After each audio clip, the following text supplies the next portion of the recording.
Hi, everyone. Welcome to April 23rd. Thank you. I just checked the calendar. I was like, 23rd. 23rd. Fantastic.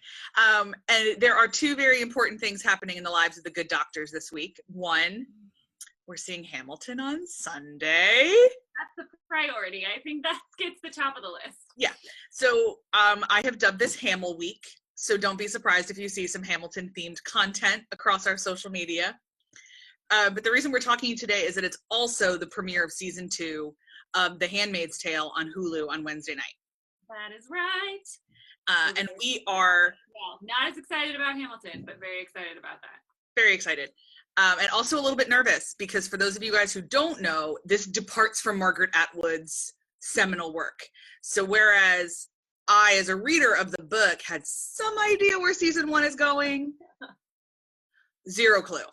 We have no idea. New frontier. Brave new world here, folks. So so two things. The Good Doctors are going to be with you every Thursday with a video recap and every Friday with a blog recap so that you can walk through this incredibly dense show. And hopefully we can help be discussion partners. And then 2, it's not for the faint of heart. So those of you guys who didn't get a chance to join us for season 1, first of all, we're going to put a link to all of our kind of discussionary recaps. We didn't do blow-by-blow episode stuff, but I just reread through it, and I can guarantee you'll know what the themes of season 1 were if you read our brief little convos. But this is a dystopian world. It takes place in a dystopian America that they've now renamed Gilead. And we are told the story through the lens of a woman named Offred, which literally breaks down to of Fred. So she has no identity of herself. She's entirely this man that she belongs to. And there are different classes of society where women are really only valued for their reproductive abilities. They have no reproductive autonomy. They're only valued for their reproductive abilities. And women who are fertile are handmaids, and they're kind of passed around society almost willy-nilly in order to bear children. And then women who can't bear children and are poor are a category of various slaves. Women who can't bear children and who are rich are wives, and men are fine. And as per usual, as far as we can tell, doing just great. There's a lot of really, really heavy religious language. It's a very conservative and autocratic theocracy that Gilead has turned into. And throughout the course of season 1, we not only meet Offred and her various compatriots, we learn her backstory, we see how America got to this point, but most importantly, we see the beginnings of the resistance. So we wanted to, so in order to watch season 2, what you need to know is all that about Gilead, and you need to know that shit's about to go down. Very true. And the key themes that we identified, and as Kristen said, we'll put up the links to our blog post if you want to read through them and see what we discussed, because we really delved into a lot of this pretty deeply, particularly because my background is in imprisonment and resistance, and Kristen's background is in religious studies and gender as well. So it was a melding of the minds for this one and our 2 areas of expertise. So lots of what we're looking for now and what we saw in the last season was this idea that women are imprisoned by their roles, and that actually all people of Gilead are imprisoned by their roles that are very much defined in this hierarchical, religious-based society. So even men are defined by their roles and very limited in what they can do, but particularly the focus is on women and their lack of control over reproduction, over sex, over joy, over emotions, which they're really controlled in feeling. Over what they can wear.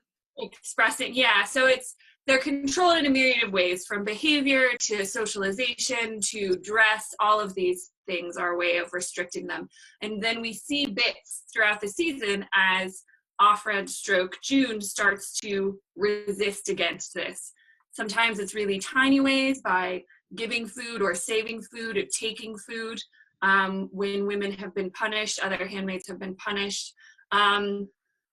Sometimes it's in enjoying sexual intercourse. That was a really big moment of resistance during the season.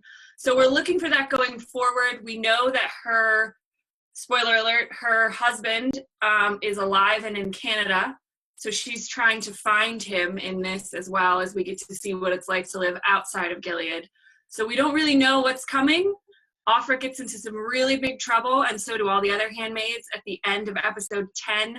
Really big, the largest movement of collective resistance. Mm-hmm. And so there's going to be some consequences for that. And if you want to watch the trailer for season 2 and give yourself a sense of what might be coming. So we're going to be picking up on those themes, looking at religion, women's bodies, language, control, resistance, all of those joyful topics. It should be a really great season. And we are clearly really excited. We're also, like we said, a little bit nervous. These are not small topics, and we know that. And this is a show that comes with trigger warnings A to Z. And we are aware that very frequently our academic brains take over this conversation, and we kind of skirt over the emotional stuff of it. So if you're watching with us, know that that's kind of the lens that we come through. We're really digging into this as two people who have talked about these things professionally for over a decade.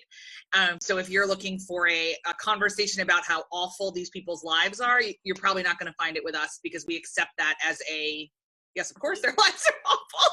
That's a baseline. I mean, that's a given. And we don't really do a whole lot past that.